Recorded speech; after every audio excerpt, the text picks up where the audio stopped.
Today's podcast looks at the ballad Reynardine, a song of an outsider who seduces a young girl.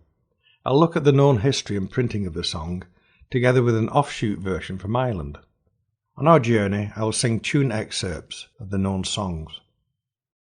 One evening as I rambled among the leaves so fine, I overheard a young woman converse with Reynardine. Her hair was black and her eyes were blue, her lips as red as wine, and he smiled as he looked upon them. Did this sly bold Reynardine. She says, young man, be civil, my company forsake. Oh, for to my good opinion, I fear you are a rake. Oh, no, I am no rake, he cries, brought up in Venus' train, but I'm searching for concealment, all from the judge's men. That tune and words were a reworking by A.L. Lloyd of an Irish tune. I'll talk about this later in the podcast. The song tells of a farmer's daughter wandering in the mountain area when she meets a man who is trying to hide from the authorities. He seduces her. He reveals his name as Reynardine. If she wishes to find him, he'll be in his ancient castle, which is in the forest. The song then warns young women to be aware of the dangers of talking to strangers. The earliest noting of this song is in the late 18th century. It was printed in a number of broadside ballads both in Britain and North America under the title Upon the Mountains High. No tune was noted until the late 19th century. The various names of the seducer range from Randalrine, Reynardine, and the more common Reynardine. Tracing publication and mention of the song in Britain is sparse. Apart from the broadside versions, with only 2 verses, with a tune collected in England.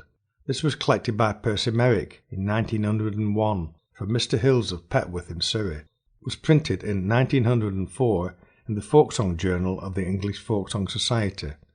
Mr. Hills had learned the song from his mother. The tune and words go like this.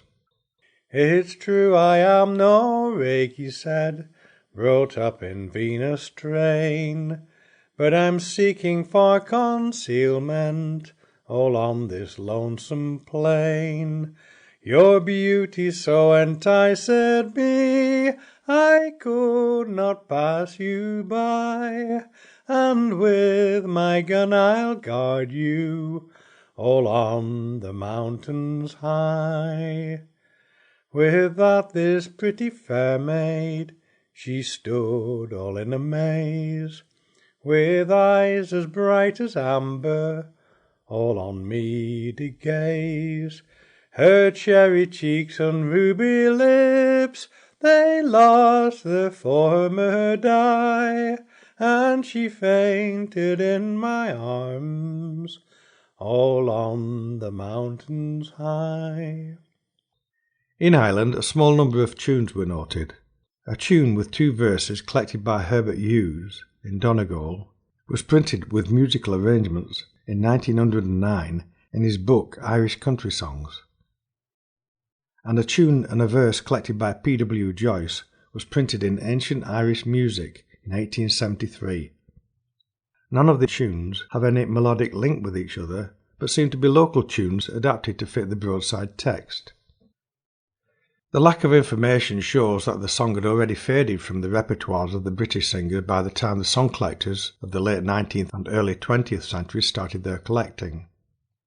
Reynardine was known in America. The song was printed in The American Songster in 1836 and in The Forget-Me-Not Songster, published in New York in the 1880s. The words are similar to the English broadside versions printed in the early 1800s. These 2 printings seem to have been the source of the versions of Reynardine collected in America in the 20th century. It seems to have been a popular song and was performed on Broadway in the mid-1800s. I don't have enough information to say in what form it was performed or whether it was a rewritten version. The song The Mountains of Pomeroy is an offshoot of The Mountains High. It's a reworking of the song by Dr. George Sigerson, who, in the late 19th and early 20th century Dublin, was a foremost authority on medicine, specialising in neurology. He was also a crusader in the preservation of the Irish culture. Full often in the dawning hour, full oft in twilight brown, he met the maid in the woodland bower, where the stream comes foaming down. For they were faithful in a love no wars could e'er destroy. No tyrant's low touch Reynardine on the mountains of Pomeroy. Dear love, she said, I'm sore afraid for the foeman's fierce and you. They've tracked you in the lowland plain and all the valley through. My kinsmen frown when you are named, your life they would destroy. Beware, they say, of Reynardine on the mountains of Pomeroy. Fear not, sweetheart, he cried, fear not the foe for me. No chain shall fall, whate'er betide, on the arm that would be free. Oh, leave your cruel kin and come when the lark is in the sky, and it's with my gun I'll guard you on the mountains of Pomeroy. He wrote articles about Irish history, language and current political issues. The Mountains of Pomeroy seem to be based on the broadside text on one of the versions of Upon the Mountains High, which opens with, One evening as I rambled 2 miles below Pomeroy. But the words were changed to give it a more romantic and political slant and added a chorus. An outlawed man in a land forlorn, he scorned to turn and fly, but kept the cause for freedom's sake upon the mountains high. The poem, with a tune, was published in 1869 in the Harp of Erin, a book of ballad poetry and native song. He cites the traditional tune, The Mountains of Pomeroy, as the melody of the new song. The tune, collected by George Petrie, taken down from a ballad singer in Rathmines in November 1852, is very similar to the tune used by Sigerson and may well have been the origin of the final Mountains of Pomeroy tune. He kept Reynardine as the name of the outlaw, or freedom fighter if you wish, but the storyline was changed into a more formal love song with a tragic ending when the young woman is drowned by a flood. Sigerson's rewriting is clearly not a continuation of the original Reynardine ballad, but a new modernist version using the old broadside as a framework for a new song. The song was very popular as an anthem in the movement for Home Rule for Ireland and spread over to America, where it became a favourite among the Irish communities. Sigerson also wrote other song favourites such as the Enniskillen Dragoons and Farewell to Sligo.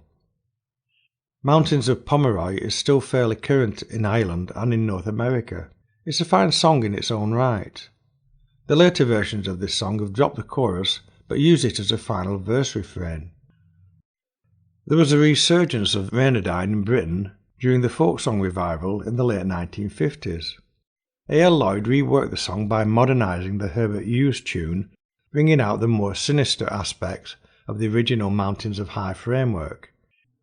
He seems to have taken the following quote from Herbert Hughes, written in his original book. In the locality where I obtained this fragment, Reynardine is known as a fairy, which changes into the shape of a fox. He rewrote lines that gave it a more supernatural feel to the song, which made the character very sinister.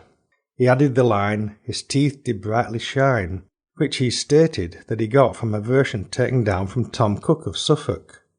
I've not been able to track down any reference to this singer and feel it might well be one of Bert's inventions.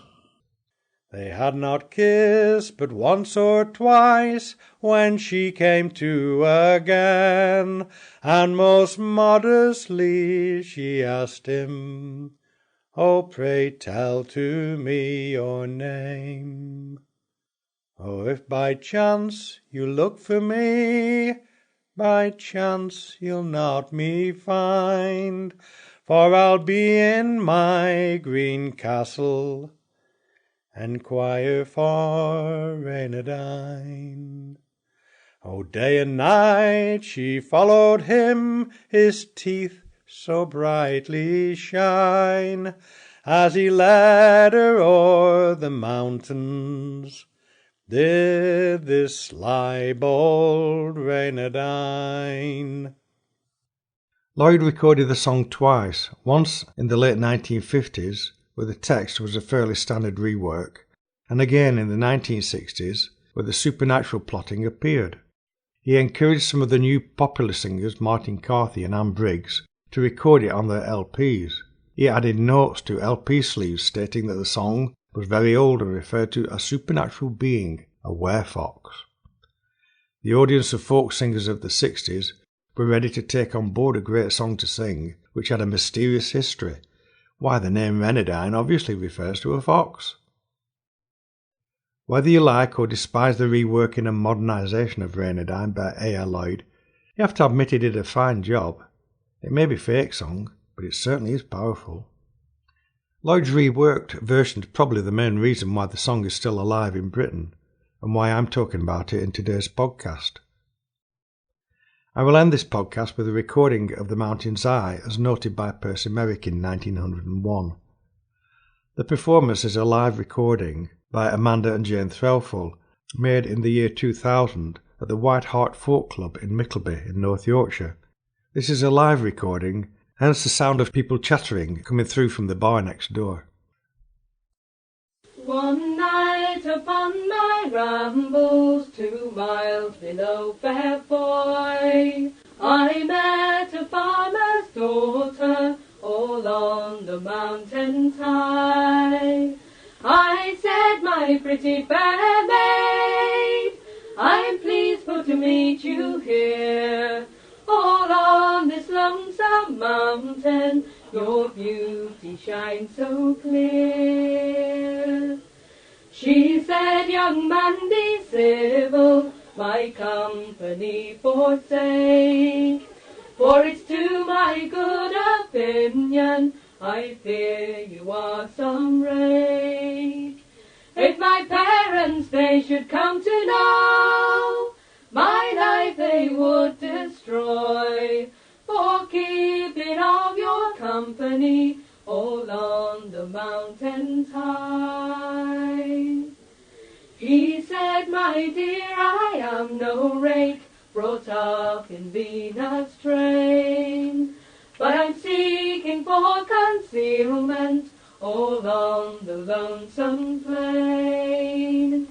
Your beauty so enticed me, I could not pass it by, and it's with my gun I'll guard you all on the mountain's high."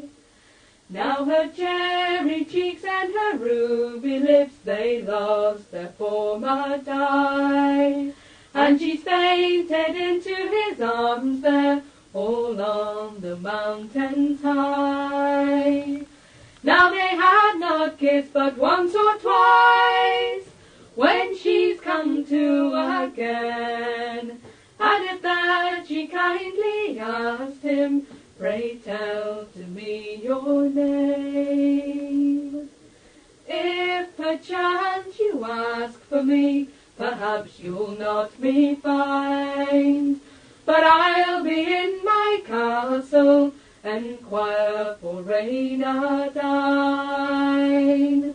Sun and dark she's followed him, his teeth so bright did shine, and he's led her over the mountains, did the sly bold Reynardine.